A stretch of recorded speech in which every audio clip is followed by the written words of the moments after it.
usually what I like to do is bounce out what I'm working on. I get to this point, for example, first thing I do is kind of take a step back from it because, I've been sort of chipping away at it for ages and you lose objectivity very quickly. I would also take like a reference project. I'd take, all of the kind of tracks that I can think of that are similar sort of sound or like a sound that I want and put them all together in a playlist just so I can sort of hear, what things sound like. Like this is the very first bounce of this project, for example. I put it alongside other things, instantly reveals so much about, for example, the kick drum.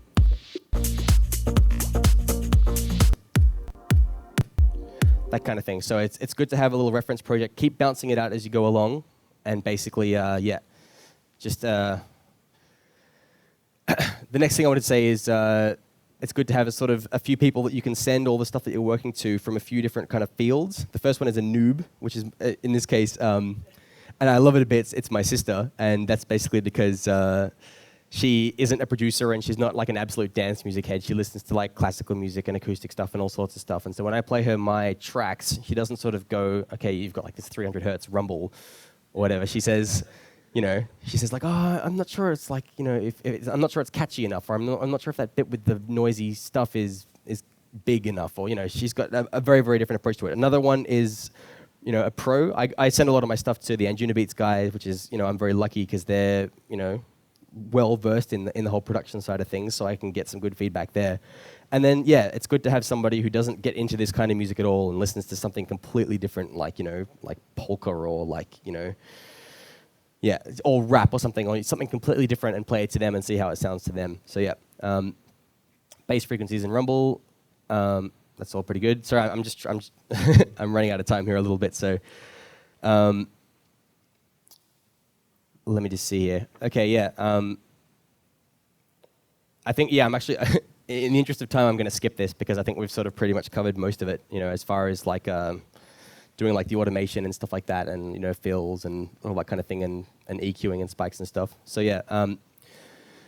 last thing I wanted to sort of talk about is just getting your music out there. A lot of people send us tracks all the time at the label, and usually there's like, this kind of massive spiel that goes along with it, about the track itself, and like I think the best thing you can do when sending tracks to labels is just to give it to people in a format that can just be easily downloaded. It doesn't have to say too much about it, and probably the biggest clout you can have, like, for people to pay attention to it, is to have other people who were in the know supporting it. So when I started, when I was 16, I was sending my stuff first to all the DJs. I had people like the Flash Brothers and Dave Seaman and a few people like that who I tracked down, and basically was just sending all my stuff out to them. And to get some sort of early support from some bigger names and from DJs and stuff like that is a better way into that kind of thing. And the second thing I would suggest is just basically building your own brand online. There's nothing stopping you from just putting music out there and just building it as you go along, and just basically building it up. Like I had a website ever since I was 16. When I first put my podcast out there, like basically nobody was listening to it, and I just did it over and over again and just chipped away at it a little bit more each time. And basically, it got to the point where, everything started picking up. So I never had any success sending demo CDs to labels, as people used to do back when I was 16.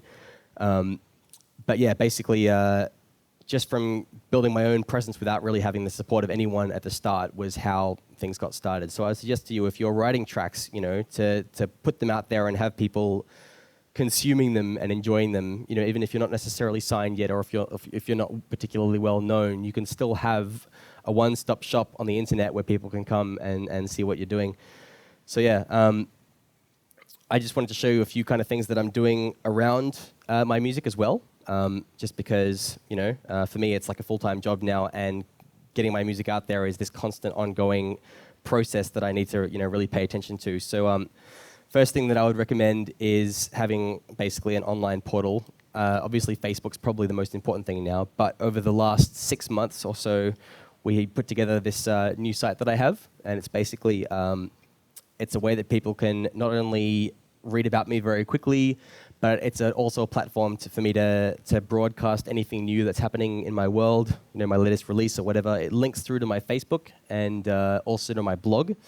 So I can put a new post just basically, advertising something or, doing a wrap up of like, one of the trips that I've just done. For example, that Tomorrowland post down the bottom was from my Facebook for last weekend. So I've got this constantly updating site now that links through to all my other little websites down there as well as gig listings and my latest podcast that people can play, right from there. So I'm trying to make it basically zero effort. I'm trying to make it as easy as possible for people to just come and be able to see what I'm all about. So that's the importance of establishing an image and a brand identity, is so that people only have to spend 5 seconds looking at you to work out what you are and generally sort of what you represent. So this is my little blog that I'm building up. I don't advertise this too much yet because it's still very experimental. We're just starting to sort of branch out with the kind of stuff we're doing with it now. So at the moment, I do like a few interviews with fellow producers and stuff like that. A few other things that people can use, that you can use to kind of draw people in and see what you're all about without it just being the music itself. People like to sort of get to know the person and interact with the person. And as I was saying before, how your music is basically a platform to basically express yourself and who you are to the world, so is everything around it. So you want a kind of image that is basically reflects what you're doing. So this is my SoundCloud.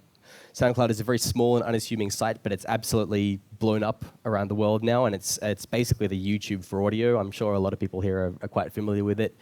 I think their offices are based in, I think it's Berlin in the UK. I could be wrong about that. But yeah, basically, in addition to iTunes, I also use SoundCloud to publish my podcasts each month. It's basically a place where people can go and stream, or they can download my monthly mixes. And as a DJ, I think it's very important to have this constant flow of music, and this allows me not only to get myself out there on my own productions, but also to kind of expand my musical identity by the music that I listen to and that I want to play for other people as well.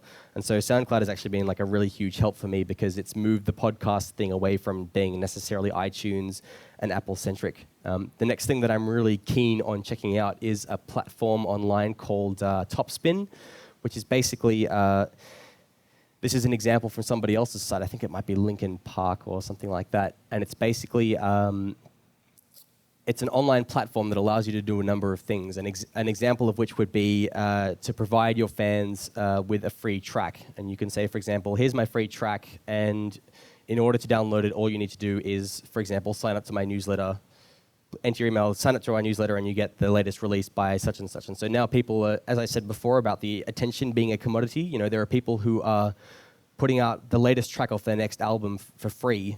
Just say the lead single, for example, will be a free track, purely for the purpose of drawing people in and building like a newsletter base, a fan base and stuff like that to kind of bring people into your overall venture. And then what people do is they basically they use the Topspin platform to have like an actual buy link within their site. They can sell their music through their site. They can work with their label to sell the label's repertoire of their music through their site, and they can bundle things up so that they can sell all sorts of things like that. So what we really want to do is take that Jaytech Music logo and make it into a T-shirt and do a few things like that. And so when I release my next album, I want to be able to kind of use these new platforms to kind of get it out there in new and interesting ways that not only kind of attracts attention to your site, but also just puts a bit of money back into the whole selling music online thing, which is obviously not that big an industry nowadays. Cool things to do with your skills. I was just going to say, one thing I'm doing at the moment, I'm working backwards here. I'm trying to use a few different setups as much as I can, so I'm starting to use Logic a lot more, which I highly recommend using a few different kind of sequences because it helps like quite a lot.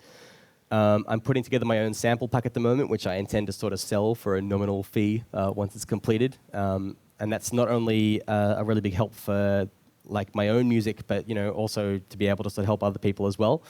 Like I said before, how I have go-to claps and kicks and stuff like that, I'm actually starting to make my own as well, which is helping me a lot just with my production process.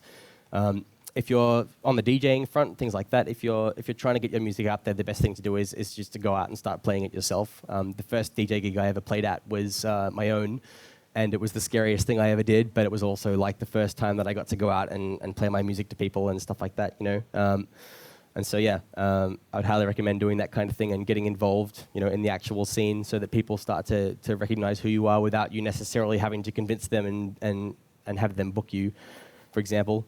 I want to show you a cool video. I'll just play this in the background quickly. This is from a girl named Lilin Huang, who took my track Nighthawk for the Hangzhou International Animation Festival. And basically, she took this kind of ethos here, which is basically like a girl walking through a city and not being recognized by, trying to be friendly to people, and but not being recognized by anyone. And she's made this cool video, which basically was inspired by my track Nighthawk. So I'm not going to play the whole thing because it goes for, 4 minutes or something. But this is basically like, this is basically putting a kind of visual, slice of entertainment to a piece of music. And that's the kind of thing that does really well on the internet nowadays as well, because of the fact that, with things like YouTube, YouTube is like a one-stop kind of entertainment destination for a lot of people now, and it's the way that a lot of people find out about music. So to be able to kind of sync music to things like this is very cool, The kind of music video side of things isn't particularly prominent in electronic music, but if you can do it, even if it's just taking visuals or stock footage, things like that, and then putting it on the internet, if you've got some video to go with your music, it just instantly kind of creates some more character for it. And this I thought was really cool, because to see what somebody else's brain kind of interpreted what I had made, like their own interpretation of how it made them feel and that kind of thing. It was really, really exciting for me, just to have those two worlds kind of put together. So, yeah.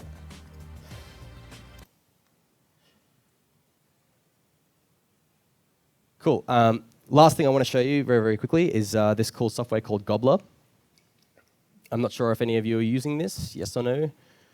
It's basically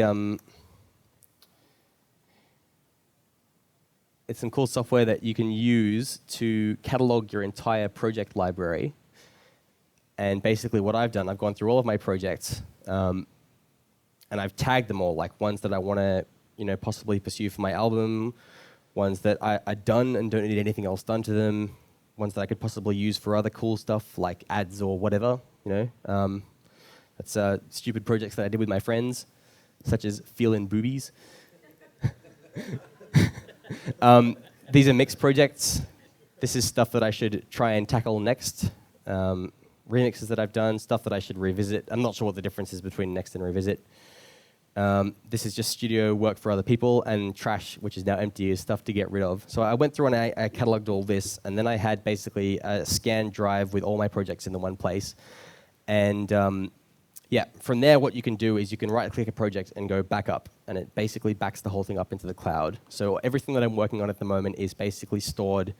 I've used 31% of my 50 gig that I get with Gobbler, basically. And so that initially takes a little while to upload, but then once it's done, it's similar to Dropbox technology, if you've ever seen that. So I make like the slightest change to a project, and it'll just upload, say, the project file. Or I add one sample to that project, and then it'll just append that file to the online version. So basically, once you start using it and you get into the swing of using it, when you start a project, as soon as you've started working on it, every time you hit save, the whole thing is just mirrored on the internet, and you've got everything backed up. So I know now, if I lose my laptop, I'm going to lose a hell of a lot of the stuff that's on here, but I know that all the important stuff is going to be backed up, and I think that's really important. Another cool thing that you can do with it is collaborate with other people. So say, I haven't actually used this function yet, but, oh yes, actually no, I have. Sorry, with Soundprank.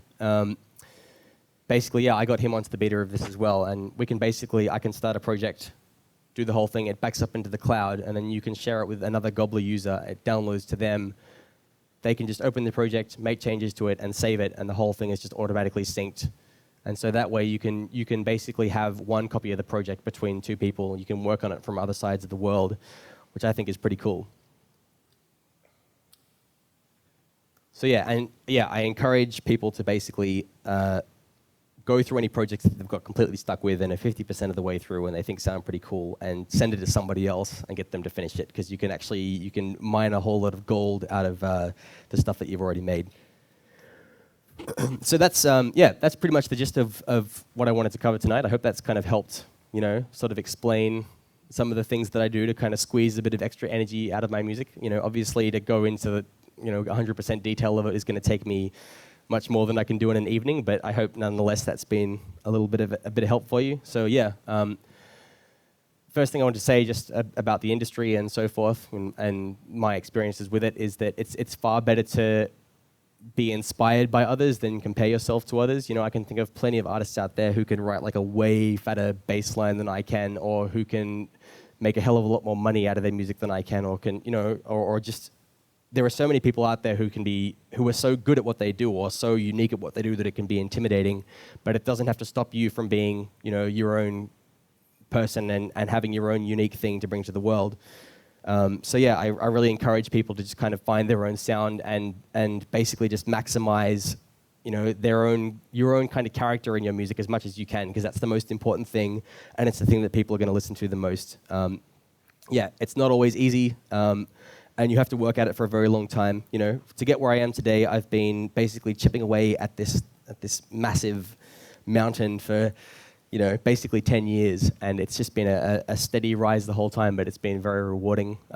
So yeah, I sort of just encourage you to find as much knowledge as you can on the subject, talk to as many people as you can, experiment and find new ways to use things in ways that people have never done before, and just ultimately have fun and enjoy it.